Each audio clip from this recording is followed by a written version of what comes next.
Hey guys, going to try and make this short and sweet. Probably the first gig log that I've done in, oh God knows, I have no idea.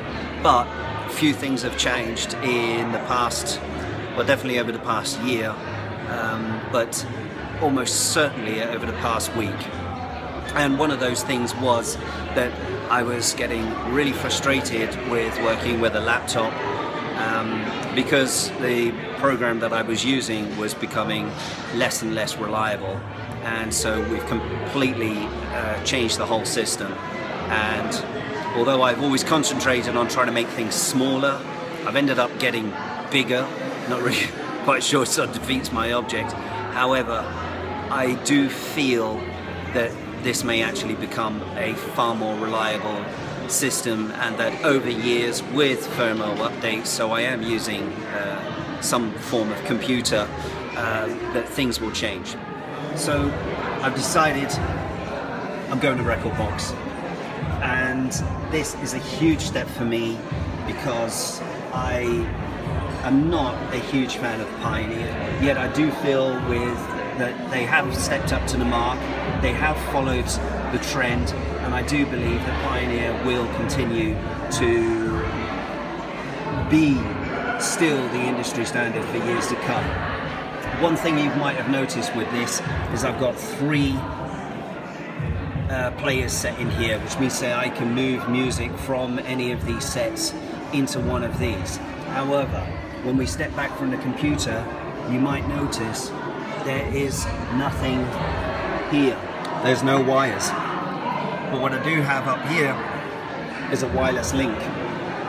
That wireless link is going up to here. And I've got 3 network cables.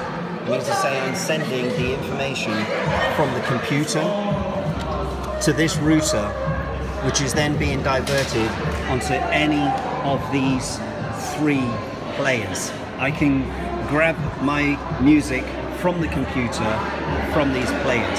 However, I do not have to. I've now got USB backup 1, USB backup 2, still enabling me and a slot for extra USBs.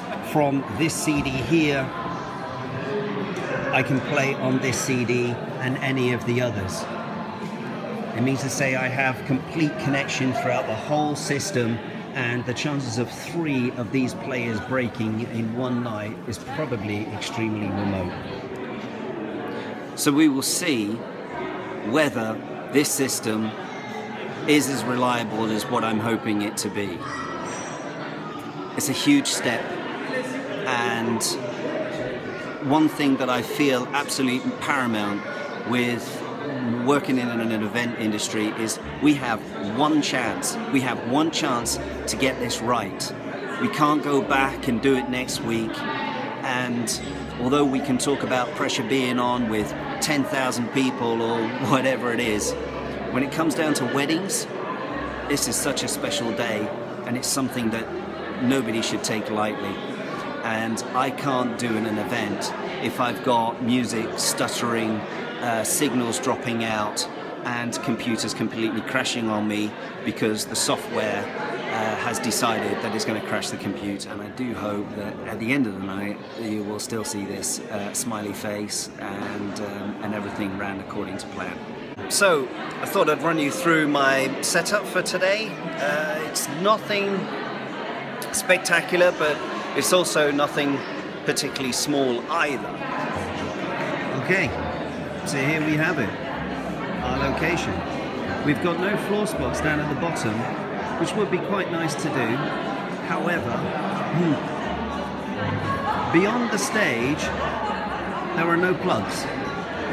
These here, like the buffet. And then what we've got down here is we've got a sparkle effect doing this up the top here. Love those. So cool. And then we're going to have 2 spots on the floor, again running on DMX. And now I haven't run cables everywhere. I'm using these. Godsends. Absolute godsends. Love them. Love them. And a trusty old VO roll, barrel roll LED unit. So we've got that. Some nice lighting there from that side, and we've gone and sort of done it again on the other side as well. I've got 3 LED lights lighting up that window at the back, and I've got 4 American DJ Inno Color 12s, which I'll be using. Stuck them on 2-meter lighting trusses, and yes, I could have put some, you know, scrim over the top of them.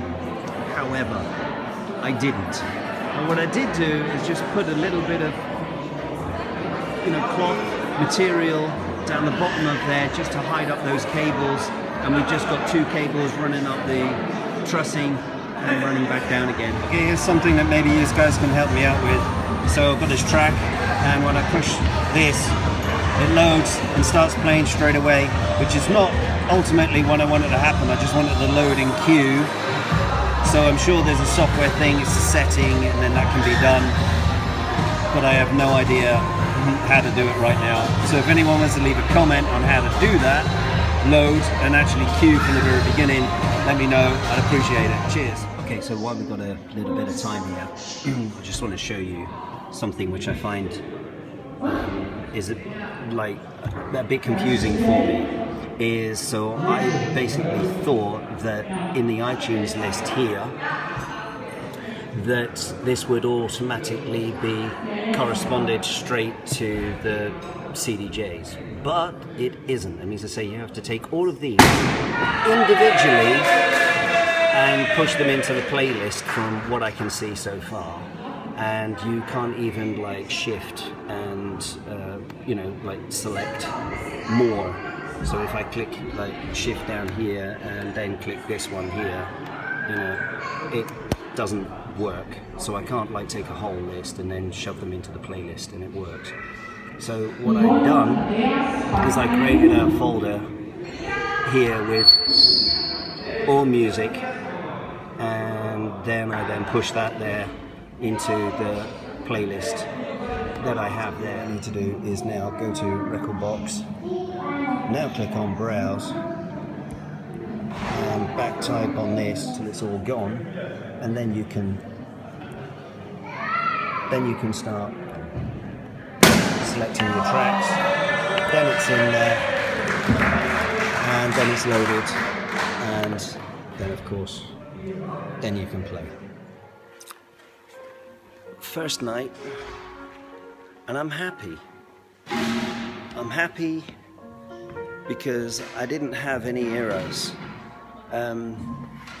didn't have any glitches, didn't have any problems, and generally everything worked how I wanted it to work, pretty much. There's a few things that I've noticed, but there's some cool stuff as well. What I liked about the system was that everything's linked, and when you're in software, you do have a computer and it's doing sometimes 3 things, maybe 4 things at once. And of course, when you have individual units, then they're only doing one thing. It means to say the latency is very much on there. And I'm sure there's other people out there that would sort of go, well, we've never experienced any latency. Well, I experienced latency quite a lot when using Traktor, and I didn't have that at all. And I found that beat mixing was a hell of a lot easier tonight than probably any other time that I ever had. So yeah, I'm impressed, very impressed.